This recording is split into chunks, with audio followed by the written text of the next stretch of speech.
జరిగిన సమావేశంలో చంద్రబాబు నాయుడు గారు మాట్లాడినటువంటి మాటలు మీరందరూ కూడా చూసే ఉంటారు.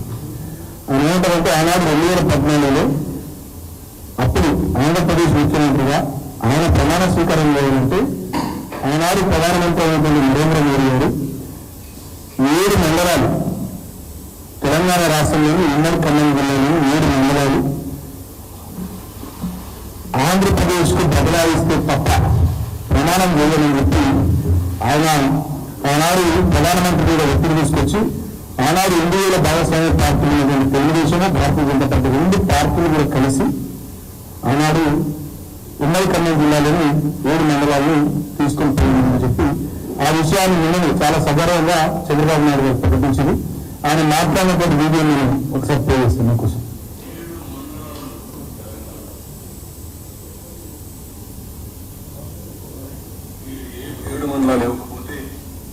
నేను ప్రమాణ స్వీకారం చేయను.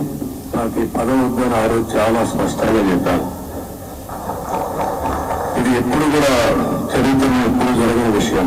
ఆ రోజు ప్రధానమంత్రి గారు నరేంద్ర మోడీ గారు ఇవన్నీ ఆలోచించి ఫస్ట్ క్యాబినెట్ మీటింగ్ లో పెట్టి ఒక ఆర్డినెన్స్ ఇచ్చి ఆ 7 మండలాలు ఆంధ్రప్రదేశ్కి ఇచ్చి తర్వాత పార్లమెంట్ సమావేశాలు పెట్టుకున్నారంటే అది ఒక చరిత్ర. 7 మండలాలు తెలంగాణలో ఉన్నాయి. మీరు 7 మండలాలు ఇవ్వకపోతే నేను ప్రమాణ స్వీకారం చేయను. నాకు పదవి వద్దని ఆ రోజు చాలా స్పష్టంగా చెప్పాను.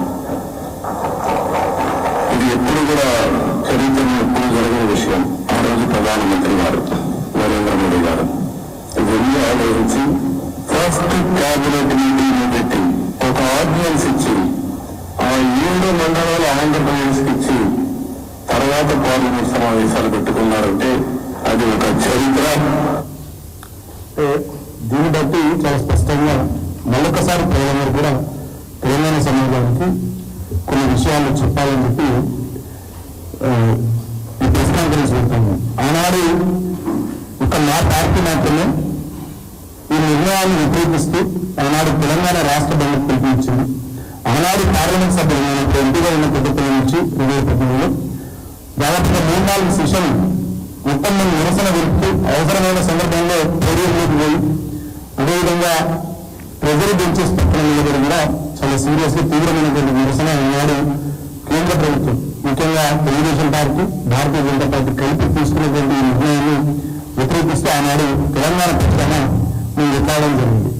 ఆ రోజు lower senior hydel power project కూడా ఈ 7 మండలాల్లో భాగంగా ఆంధ్రకు పోవడం ఇప్పటికీ తెలంగాణ పవర్ పరిస్థితులు ఇబ్బందికరమైనటువంటి పరిస్థితులు ఉన్నటువంటి తరుణంలో ఆనాడు మన lower senior hydel power project కూడా దుర్మార్గంగా ఆంధ్రకు బదలాయించడం జరిగింది. ఈ విషయాన్ని చాలా గర్వంగా నేను చంద్రబాబు నాయుడు గారు చెప్తున్నారు. ఆనాడు తెలుగుదేశం పార్టీలో ఇవాళ తెలంగాణ రాష్ట్రానికి ముఖ్యమంత్రి ఉన్నటువంటి రేవంత్ రెడ్డి గారు ఆనాడు తెలుగుదేశం పార్టీలో కీలకమైనటువంటి నాయకుడు. ఒక్క సందర్భంలోనైనా ఒక్కసారైనా ఈ విషయానికి సంబంధించి ఆయన నిరసన వెలుపులో మాట్లాడలేదు. ఏం చేయాలి చేయకపోగా చంద్రబాబు నాయుడుకి వెంటగారికి ఆనాడు రేవంత్ రెడ్డి తెలుగుదేశం పార్టీలో చంద్రబాబు నాయుడుకు అనుకూలంగా ఆయన అడుగులకు నడుగులకి ఆయన బతికింది.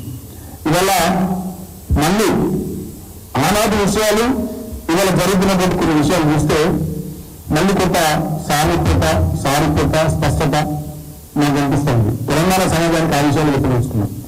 ఆనాడు ఎప్పుడైతే తెలంగాణ రాష్ట్ర ప్రయోజనాలు గాలికి వదిలేసి ఆంధ్ర రాష్ట్ర ప్రయోజనాలు లక్ష్యంగా చంద్రబాబు నాయుడు నాయకత్వంలో తెలుగుదేశం పార్టీ పనిచేసిందో ఇవాళ కూడా సేమ్ అదే రకమైనటువంటి ధోరణి వాళ్ళ మాటలు కనబడుతుంది. అందుకనే నిన్న చంద్రబాబు నాయుడు గారు ఆ విషయాన్ని గుర్తు చేసి గర్వంగా గుర్తు చేసి ఒక చరిత్ర గుర్తు చెప్తా ఉన్నారు.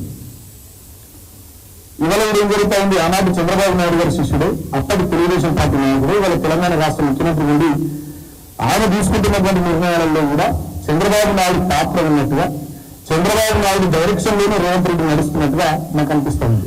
ముఖ్యంగా గతంలో ఆంధ్రప్రదేశ్ రాష్ట్రానికి సంబంధించినటువంటి ప్రిన్సిపల్ సెక్రటరీగా ఇరిగేషన్ డిపార్ట్మెంట్ లో ఉన్నటువంటి ఆదిత్యనాథ్ దాస్ ఆయన తెలంగాణ రాష్ట్ర ప్రాజెక్టులకు వ్యతిరేకంగా